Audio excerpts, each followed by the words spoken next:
quiero agradecer al Colegio de Ingenieros Industriales y a la asociación la oportunidad que me dan para hablar de este tema que creo que a todos nos interesa y a mí particularmente me tiene muy interesado porque, aparte de lo que ha dicho Juan Laida como presentación, yo ante todo soy un apasionado del automóvil. En este momento soy un apasionado del automóvil.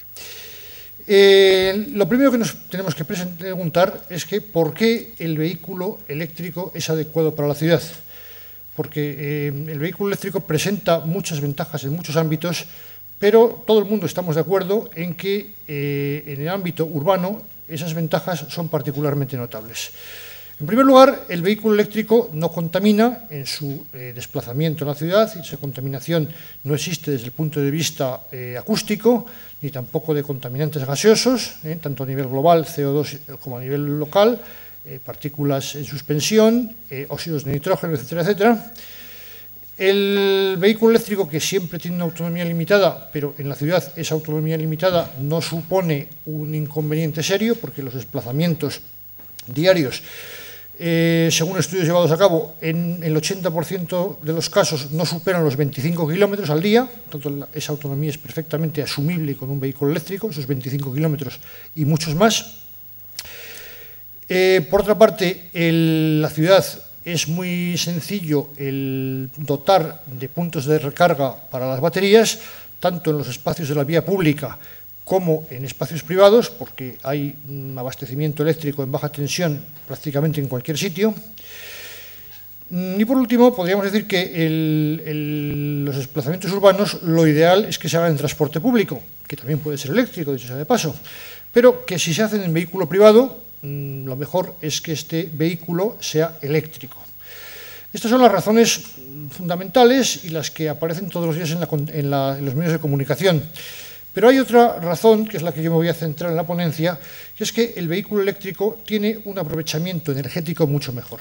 Y esto en un momento en el cual todo el mundo hablamos del Plan 20-20-20, en aumentar la eficiencia energética en un 20% en todas las actividades, el disminuir un 20% las emisiones de CO2 y el hacer que el 20% de las energías sean de origen renovable, eso es lo que llaman el plan para el 2020, el vehículo eléctrico incide favorablemente en las tres direcciones.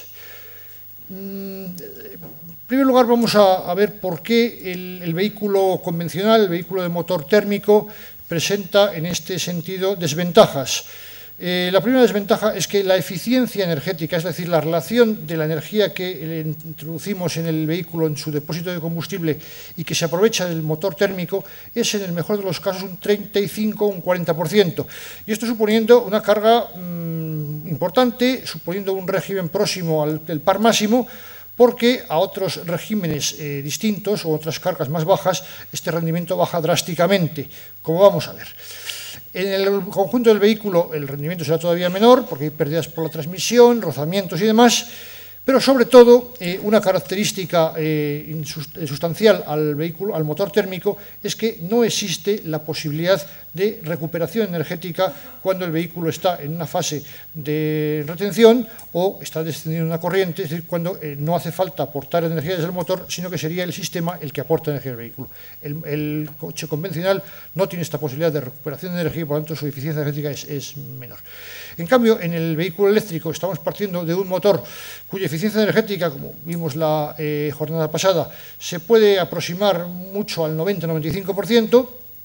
La recarga de la batería pues también está en un orden de eficiencia energética de ese orden, también del 90-95%, y por lo tanto existe un factor a considerar de partida muy superior y existe la posibilidad de recuperar energía porque el motor eléctrico es una máquina reversible.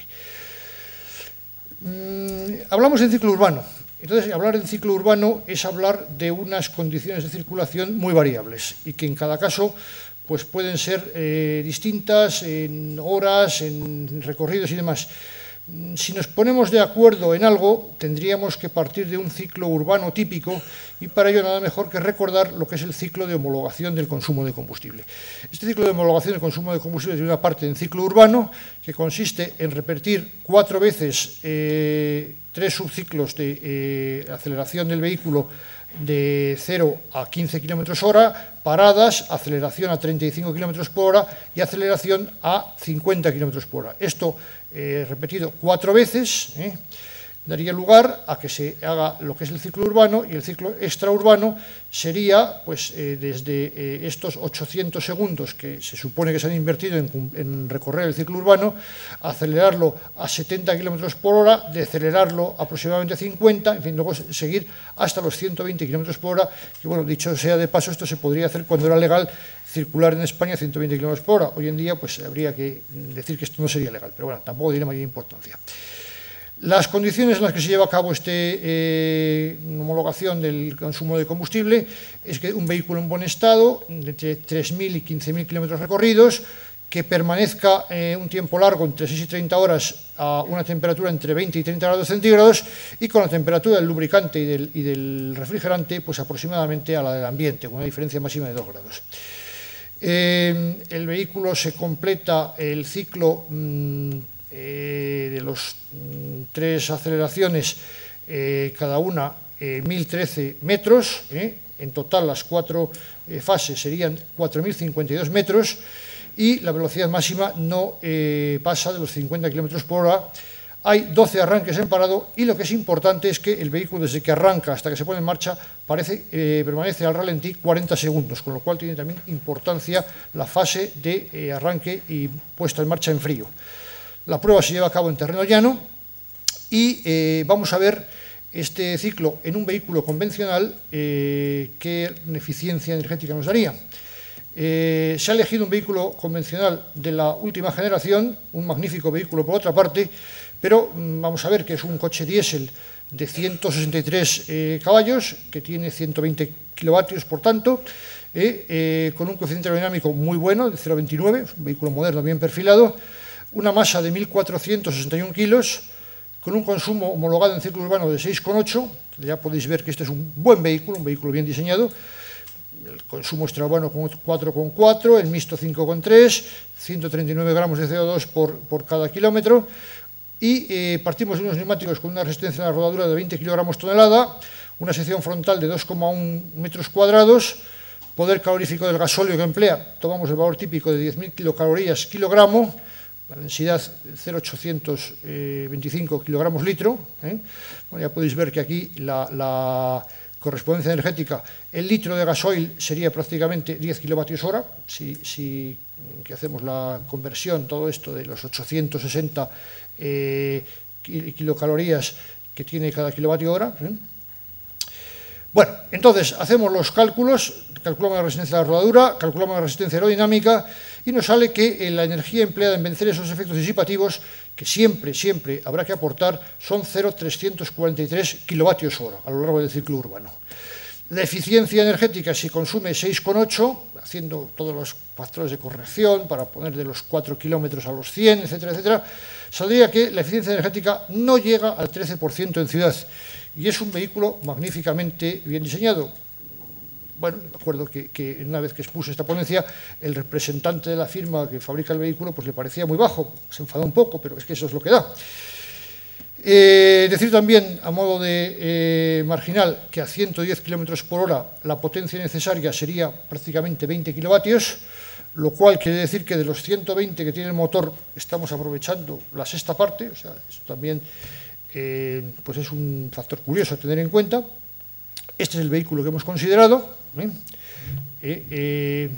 En cambio, claro, aquí vamos a ver qué posibilidades tenemos de mejora de esta eficiencia energética, porque hemos visto que en el ciclo urbano se aceleraba y deceleraba a 15, a 35, a 50 kilómetros unas veces.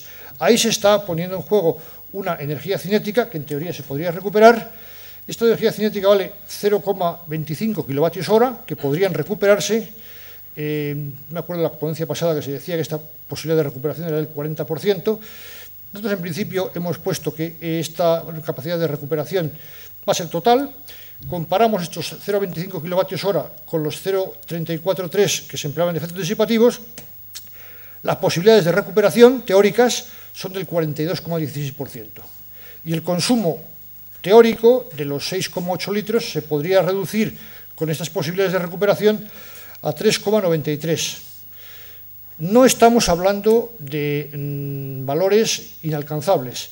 Existen en el día hoy en el mercado vehículos que tienen estos consumos en ciclo urbano. Quiero hacer también una pequeña alusión a qué pasaría si el vehículo no circula en terreno absolutamente llano. Yo os puedo asegurar que si a mí ahora mismo de memoria me preguntan un recorrido de 4 kilómetros y pico en Madrid que sea absolutamente llano, inmediatamente pienso en el Paseo de la Castellana. Pues no. En el Paseo de la Castellana hay una diferencia de cota entre Cibeles y la Plaza de Castilla de 80 metros. Que yo cuando lo vi me parecía asombroso, pero lo he comprobado. Bueno, pues subir el vehículo de 2.461 kilos a los 80 metros daría lugar a un consumo de 0,32 kWh. Prácticamente igual que lo que se empleaba en efectos disipativos en recorrer el ciclo urbano. Y mucho más que los 0,25 de aceleraciones y deceleraciones. Estos 0,32 kWh también son recuperables. Si tuviésemos un vehículo que pudiese recoger esa energía y transportarla a una batería. Bueno, un vehículo que tiene el consumo de los 4 litros 100 kilómetros, aquí tenéis uno.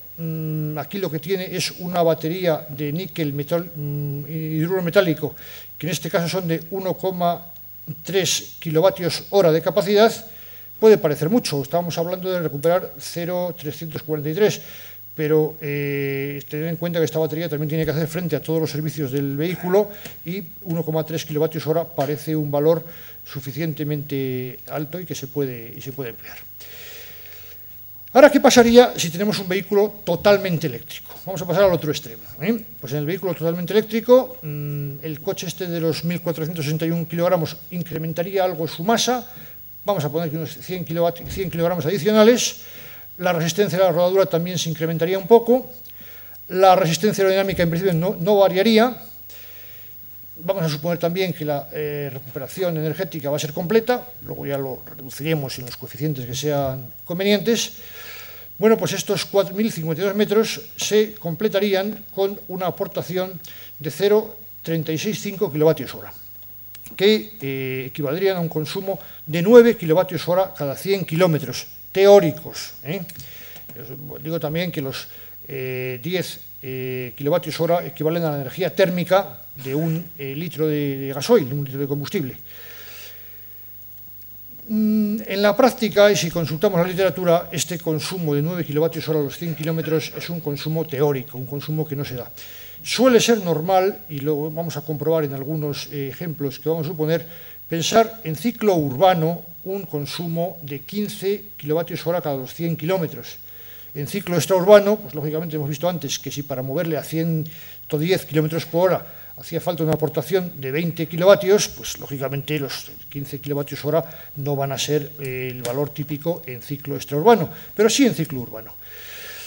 En estas condiciones, la eficiencia energética sería del 60%. O sea, que aquí nos movemos entre un abanico entre un 13% de eficiencia energética que tiene un vehículo convencional a un 60% que va a tener un vehículo totalmente eléctrico. Y entre medias, pues existen el abanico de posibilidades de los vehículos de eficiencia mejoradas, vehículos híbridos que veremos ahora. Un ejemplo de vehículo totalmente eléctrico, bueno, lo de la alusión a que ha sido el coche del año, es que no he encontrado otra foto que no salga con esta pegatina, pero este es el Nissan Leaf, vehículo que tiene una batería de 24 kilovatios hora de capacidad, totalmente eléctrico, y en el que el fabricante anuncia una autonomía de 175 kilómetros, perdón, lo de kilovatios es un errata. Y, lógicamente, dice, sin utilizar aire acondicionado. La climatización en los vehículos eléctricos pues sería otro tema que consume energía, que distorsionaría un poco la eficiencia energética, y que podría ser objeto de un debate, pero no sería mucho más. El consumo este de los 24 kilovatios hora en 175 kilómetros daría lugar a 12,5 kilovatios hora cada 100 kilómetros, que es un poco la línea de lo que estamos hablando. Voy a pasar muy brevemente, porque ya se habló la semana pasada de los vehículos, de los diferentes tipos de vehículos que hay. ¿Os acordáis de que había un híbrido paralelo en el cual el motor eléctrico y el motor térmico formaban parte de la cadena cinemática, estaban acoplados, el motor eléctrico podía funcionar recuperando energía de la batería. Aquí deliberadamente he pintado una batería pequeñita, porque quiere decir que en este tipo de vehículos no tiene mucho sentido poner una batería de gran tamaño o de gran capacidad que va a encarecer el vehículo. Y de esta conexión permanente pues se traduce en que se puede dar preferencia en el diseño a las prestaciones velocísticas, haciendo que los motores funcionen simultáneamente, o por el contrario, dar preferencia a la recarga de batería, dando mayor protagonismo, mayor potencia al motor eléctrico para efectuar esta recuperación energética. Bueno, un ejemplo de vehículo de esta categoría, el Honda Insight, en el cual el motor térmico tiene 1,3 litros, 84 caballos, 61,8 kilovatios. Estamos hablando de coche eléctrico, entonces vamos a procurar referirnos a la potencia siempre a kilovatios. El motor eléctrico tendría 10,3 kilovatios. Ya veis que aquí el protagonismo lo tiene el motor térmico, y el motor eléctrico pues es nada más que un apoyo para mejorar un poco las prestaciones y, en la medida de lo posible, para recuperar algo de energía. Bien, una variante de esta conexión sería el hacer que el motor eléctrico se pudiese desconectar, con lo cual en los periodos de recuperación pues quitaríamos todo el lastre que suponen los rozamientos del motor térmico, y en los periodos de funcionamiento solo en eléctrico pues también este motor térmico no pintaría absolutamente nada. Este esquema hoy en día bueno, pues tiene unos seguidores, bastantes seguidores. También existe la posibilidad de que el desacoplamiento se haga porque los motores térmico y eléctrico funcionen sobre ejes distintos. Por ejemplo, yo creo que el grupo PSA tiene algo en este sentido. El motor térmico actúa sobre el eje delantero, el motor eléctrico sobre el eje trasero. Otra posibilidad es en lo que llaman el híbrido serie paralelo, en el cual se desacoplan las funciones de generador, de recuperar la energía eléctrica, y de motor, con lo cual el motor eléctrico funcionaría solamente traccionando el vehículo, el motor conectado con la unidad de control de potencia funcionaría solamente cargando el vehículo. Es un vehículo en paralelo, porque los dos motores pueden estar conectados, incluyéndose dentro de la cadena cinemática de tracción, y es motor serie porque también existe la posibilidad de que la batería, a través de la unidad de control de potencia, actúe sobre el motor eléctrico y directamente sobre la tracción, desconectando de la cadena cinemática el motor el motor térmico. Esta configuración tiene las ventajas de que permite optimizar el diseño de estas dos máquinas, el generador y el motor eléctrico. Bueno, aquí tenemos un ejemplo de vehículo de serie paralelo, el Toyota Auris.